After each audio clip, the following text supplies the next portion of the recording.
Ya, selanjutnya jarak tempuh yang dekat menjadi alasan pengendara tidak menggunakan helm. Alasan ini banyak digunakan para pengendara yang terkena tilang saat digelar operasi zebra yang berlangsung di wilayah Kerobokan Kuta. Sejumlah pengendara yang melalui simpang Leo Square Kerobokan Kuta ini terpaksa di-stop petugas. Pasalnya mereka berkendara tidak menggunakan helm. Beberapa pengendara pun berupaya merayu petugas agar mereka tidak ditilang.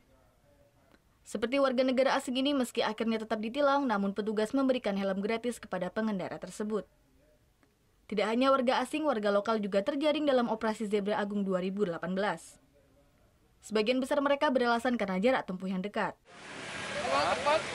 Kenapa? Semua ke pom tadi. Helmnya tadi taruh di mana? Di kantor, Bu.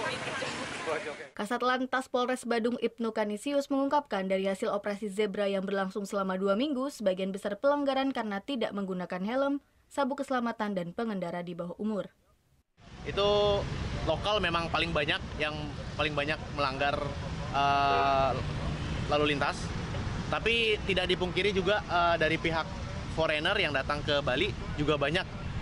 Ya mungkin karena mereka melihat lokal tidak menggunakan helm, mereka juga ikut. Dan juga terkadang problemnya ada di rental bike. Jadi penyewaan motor tidak memberikan mereka helm.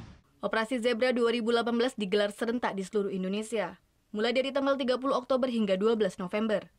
Operasi ini bertujuan untuk meningkatkan kedisiplinan pengendara dalam berlalu lintas serta menekan tingkat kecelakaan lalu lintas. Surya Sanjaya melaporkan untuk NET. Oh yang beneran? Iya, oke.